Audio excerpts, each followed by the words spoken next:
Hi, parents. My name is Megan Scaife, and I am a doula with Fresno Birth and Baby Doula Group.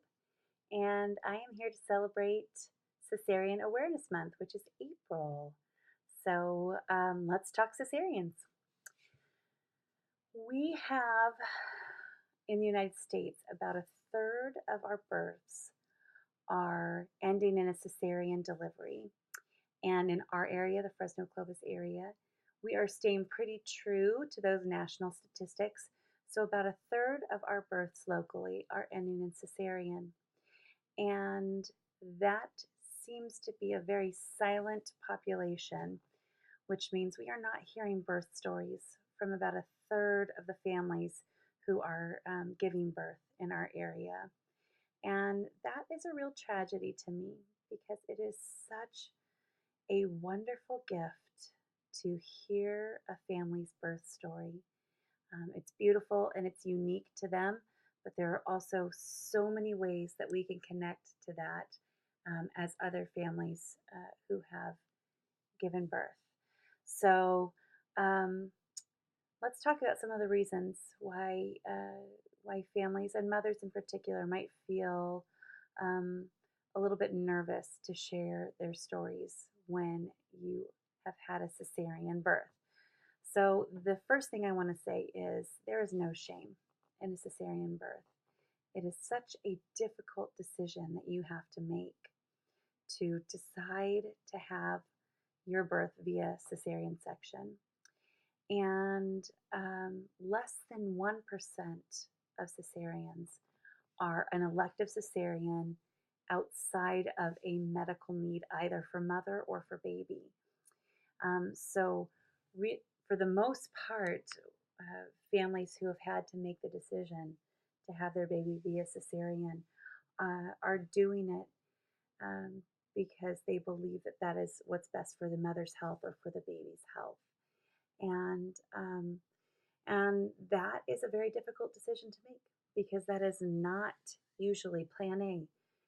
Plan A is usually a vaginal birth, and a lot of people have to mourn the fact that they do not get to experience that and then plant themselves in this new direction and move forward into a very intense situation.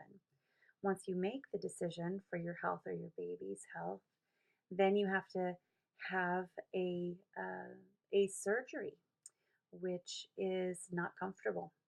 So it is definitely not the easy way out because you have to make a tough decision, then you have to have a tough procedure, and then you have to recover from that operation.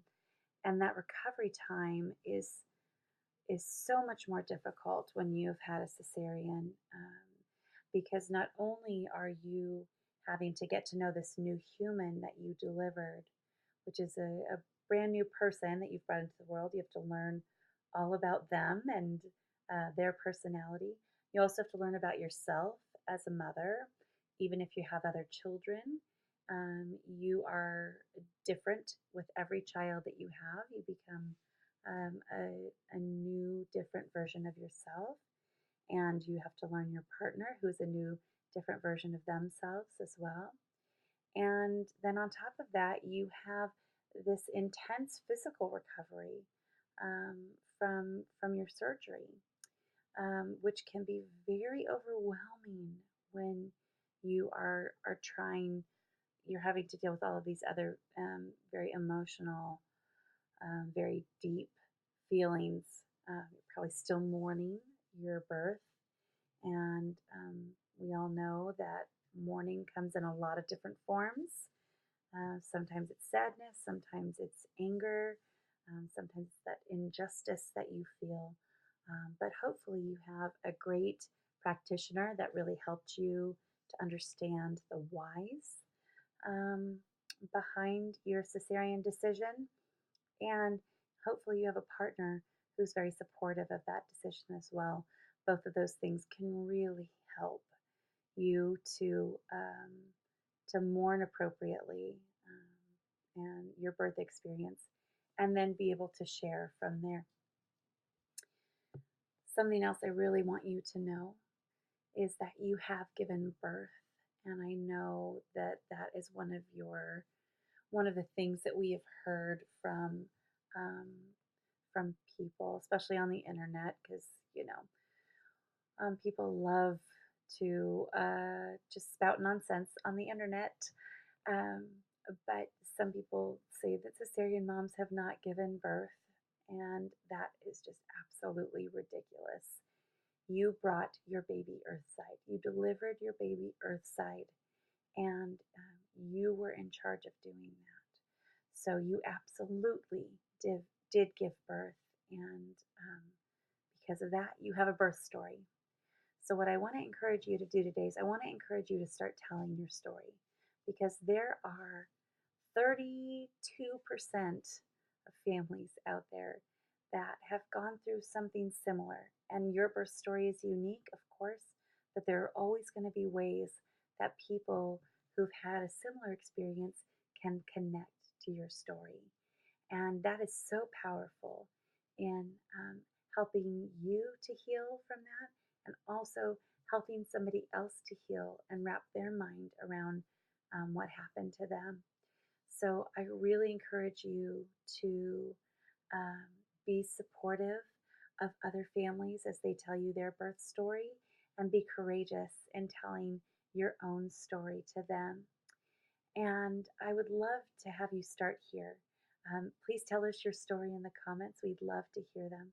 And if you're local to us, we have a birth circle that meets once a month that we would love to come and hear your story in person. Feel free to visit us at our Facebook page, Fresno Birth and Baby Doula Group, and find out more information about that, or our website, www.fresnobirthandbaby.com. You can also find us on Twitter or on Instagram and get some more information about that birth circle because we would love to meet you and we would love to hear your story. Blessings to you all and have a happy Cesarean Awareness Month.